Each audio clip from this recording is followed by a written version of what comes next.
ನಾನು 10 days keto ಡಯಟ್ನ start ಮಾಡಿದ್ದೀನಿ. ಅದರಲ್ಲಿ ಇವತ್ತು ಡೇ 5. ಈ ವಿಡಿಯೋ ತುಂಬ ಸ್ಪೆಷಲ್. ಯಾಕೆ ಅಂತ ಹೇಳಿದರೆ ಇದು ವೆಯ್ಟ್ ಲಾಸ್ ಮಾತ್ರ ಅಲ್ಲ, ಹೆಲ್ತ್ ರಿಯಾಲಿಟಿ ಕೂಡ. ಡೇ 1ನಲ್ಲಿ ನನ್ನ ವೆಯ್ಟ್ 78.50 ಇತ್ತು.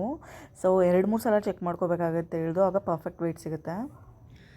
ಡೇ 3ಗೆ ನನಗೆ ರಿಸಲ್ಟ್ ಸಿಕ್ತು. ಆ ಒಂದು ವೆಯ್ಟ್ನ ನಾನು ನಿಮಗೆ ಲಾಸ್ಟಲ್ಲಿ ತೋರಿಸ್ತೀನಿ. ವೆಯ್ಟ್ ಎಷ್ಟು ಆಯಿತು, ಎಷ್ಟು ಕಮ್ಮಿ ಆಯಿತು ಅನ್ನೋದನ್ನು ನೀವು ತಿಳ್ಕೊಬೇಕು ಅಂತ ಹೇಳಿದ್ರೆ ವಿಡಿಯೋನ ಕೊನೆ ತನಕ ನೋಡಬೇಕಾಗತ್ತೆ. ಪ್ಲೀಸ್ ಎಂಡ್ ತನಕ ನೋಡಿ, ನಿಮಗೆ ಗೊತ್ತಾಗುತ್ತೆ ಎಷ್ಟು ಕಮ್ಮಿ ಆಯಿತು ಅಂತ. ಮ್ಯಾಜಿಕ್ ಅನ್ನಿಸ್ತು ನನಗಂತೂ ಆ ವೆಯ್ಟ್ ಕಮ್ಮಿ ಆಗಿದ್ದು 3 ಡೇಸಿಗೆ. ಅದೂ ರಿಸಲ್ಟ್ ಮಾತ್ರ next level. But day 4 and 5 ನನಗೆ ಒಂದು ಟ್ರೂತ್ ಅರ್ಥ ಆಯಿತು. ಕೀಟೋನ ಸ್ಟಾರ್ಟ್ ಮಾಡಿದ ಮೇಲೆ ಕಾನ್ಸ್ಟಿಪೇಷನ್ ಸ್ಟಾರ್ಟ್ ಆಯಿತು ನನಗೆ. ಬಿಕಾಸ್ ಆಫ್ ಯಾಕೆ ಕಾನ್ಸ್ಟಿಪೇಷನ್ಸ್ ಬರುತ್ತೆ ಅಂತ ಹೇಳಿದ್ರೆ ಎಲ್ರಿಗೂ ಆಲ್ಮೋಸ್ಟ್ ಬರುತ್ತೆ. ಬಿಕಾಸ್ ಈ ನಮ್ಮ ಕೀಟೋ ಡಯಟ್ ಫುಡ್ಡಲ್ಲಿ ಫೈಬರ್ ತುಂಬ ಕಮ್ಮಿ ಇರುತ್ತೆ, ಅದನ್ನು ತುಂಬ ಕಮ್ಮಿ, ಆದ್ದರಿಂದ ಕಾನ್ಸ್ಟಿಪೇಷನ್ಸ್ ಬರುತ್ತೆ. ಅದು ಅಲ್ಲದೆ ಇವತ್ತು ನನ್ನ ಪೀರಿಯಡ್. ಸೊ ಇದ್ರ ಜೊತೆಗೆ ತಲೆ ಸುತ್ತೋದು ಎಲ್ಲವೂ ಕೂಡ ಒಟ್ಟೊಟ್ಟಿಗೆ ಆಯಿತು. ಸೊ ಇದನ್ನು ನಿಮ್ಮ ಜೊತೆ ನಾನು ಶೇರ್ ಮಾಡ್ಕೋಬೇಕು ಅಂತ ಹೇಳಿ ಡಿಸೈಡ್ ಮಾಡಿದೆ. ಬಿಕಾಸ್ ಸೋಷಿಯಲ್ ಮೀಡಿಯಾದಲ್ಲಿ ಇದನ್ನೆಲ್ಲ ಯಾರು ಕೂಡ ಹೇಳೋದಕ್ಕೆ ಹೋಗಲ್ಲ, ಶೇರ್ ಮಾಡ್ಕೊಳ್ಳೋದಿಲ್ಲ. ವೆಯ್ಟ್ ಲಾಸ್ ಮಾಡ್ಕೊಳ್ಳೋದು ಇಂಪಾರ್ಟೆಂಟ್, ಬಟ್ ಹೆಲ್ತ್ ಬಗ್ಗೆ ಗಮನ ವಹಿಸೋದು ಕೂಡ ತುಂಬ ಇಂಪಾರ್ಟೆಂಟ್ ಅನ್ನೋದು ನನಗೆ ಇವತ್ತು ತುಂಬ ಚೆನ್ನಾಗಿ ಅರ್ಥ ಆಯಿತು. ಸೊ ಇವತ್ತು ನಾನು ಡೇ 5 ನನ್ನ ಕೀಟೋನ ಸ್ಟ್ರಿಕ್ಟಾಗಿ ಫಾಲೋ ಮಾಡಿಲ್ಲ. ಇವತ್ತಿಂದ ನಾನು ಯೂಟ್ಯೂಬ್ಗೆ ವಿಡಿಯೋ ಮಾಡಿ ಹಾಕೋಣ ಅಂತ ಅಂದ್ಕೊಂಡು ಡಿಸೈಡ್ ಮಾಡಿದೆ. ಇಷ್ಟು ದಿನ ಡೇ 4 ತನಕ ನಾನು ಇನ್ಸ್ಟಾಗ್ರಾಮಲ್ಲಿ ರೀಲ್ ಮಾಡಿ ಶಾರ್ಟ್ ವಿಡಿಯೋ ಮಾಡಿ ಹಾಕ್ತಾಯಿದ್ದೆ. ಬಟ್ ಇವತ್ತಿಂದ ನಾನು ಯೂಟ್ಯೂಬಲ್ಲೂ ಹಾಕೋಣ ಅಂತ ಡಿಸೈಡ್ ಮಾಡಿದ ದಿನವೇ ನನಗೆ ಈ ರೀತಿ ಪ್ರಾಬ್ಲಮ್ಸ್ ಬಂದು ವಿಡಿಯೋ ಮಾಡೋಕ್ಕಾಗದೇ ಇರೋವಂತಹ ಸಿಚುವೇಶನ್ ಬಂತು ಅಂದ್ಕೊಂಡೆ. ಬಟ್ ಯಾಕೆ ನಾನು ಈ ಒಂದು ರೀಸನ್ನ ಇಟ್ಕೊಂಡು ಸ್ಕಿಪ್ ಮಾಡಬೇಕು, ಇದನ್ನೇ ಒಂದು ವಿಡಿಯೋ ಮಾಡೋಕ್ಕಾದ್ರೆ ಬೇರೆಯವ್ರಿಗೂ ಹೆಲ್ಪ್ ಆಗುತ್ತೆ, ಸ್ಟಾರ್ಟ್ ಮಾಡ್ತಾ ಇರೋರಿಗೆ. ಆ್ಯಂಡ್ ಏನೇನು ಪ್ರಾಬ್ಲಮ್ಸ್ ಬರುತ್ತೆ ಅನ್ನೋದನ್ನು ಅವ್ರು ಮುಂಚೆನೇ ತಿಳ್ಕೊಂಡಂಗೆ ಆಗುತ್ತೆ ಅನ್ನೋ ಕಾರಣಕ್ಕೋಸ್ಕರ ನಾನು ವಿಡಿಯೋ ಮಾಡಿ ಹಾಕ್ತಾಯಿದ್ದೀನಿ.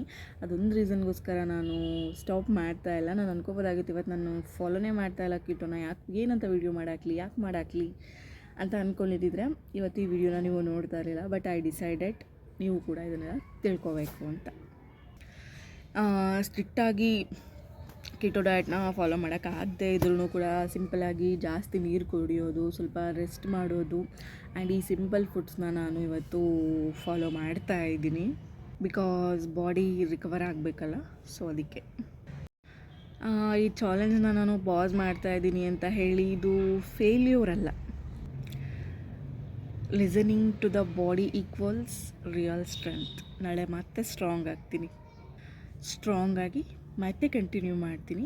Slow and strong and safe ಕೂಡ. ನೀವು ಯಾರಾದರೂ ಡಯಟ್ನ ಫಾಲೋ ಮಾಡ್ತಾ ಇದ್ದೀರಾ ಆ್ಯಂಡ್ ಸ್ಟಾರ್ಟ್ ಮಾಡಬೇಕು ಅಂತ ಅನ್ಕೋತಾ ಇದ್ದೀರಾ ಅಂತ ಹೇಳಿದ್ರೆ ನಿಮ್ಮ ಬಾಡಿ ಕೊಡುವಂತಹ ಸಿಗ್ನಲ್ನ ದಯವಿಟ್ಟು ಯಾರು ಕೂಡ ಇಗ್ನೋರ್ ಮಾಡೋದಕ್ಕೆ ಹೋಗಬೇಡಿ. ಈ ವೆಯ್ಟ್ ಲಾಸ್ ಅಂತ ಅಂದರೆ ಇದು long term journey, short term ಅಲ್ಲ, 1-2 ದಿನದಲ್ಲಿ ಮುಗಿಯುವಂಥದ್ದಲ್ಲ. ಸೊ ಬಾಡಿ ನಮ್ಮ ಹೆಲ್ತ್ಗೆ ನಾವು ಇಂಪಾರ್ಟೆನ್ಸ್ನ ಕೊಡಬೇಕು. ಇವತ್ತೆಲ್ಲ ನಾಳೆನೂ ಕೂಡ ವೆಯ್ಟ್ನ ಲಾಸ್ ಮಾಡ್ಕೋಬಹುದು, ಬಟ್ ಹೆಲ್ತಿ ವೇಯಲ್ಲಿ ಲಾಸ್ ಮಾಡ್ಕೋಬೇಕು ಅಷ್ಟೇ. Life it self challenge, but ನಮ್ಮ ಹೆಲ್ತ್ ನಮ್ಮ ಪವರ್, ಅದು ಯಾವಾಗಲೂ ನಮಗೆ ನೆನಪಲ್ಲಿರಬೇಕು. ಇದು ನನ್ನ ಡೇ 5ನ ಜರ್ನಿ ಆಗಿತ್ತು, ರಿಯಲ್ ರಾ ಆ್ಯಂಡ್ ಹಾನೆಸ್ಟ್ ಆಗಿ. ನಾಳೆ ಡೇ 6ನಲ್ಲಿ ಮತ್ತೆ ಸಿಗ್ತೀನಿ.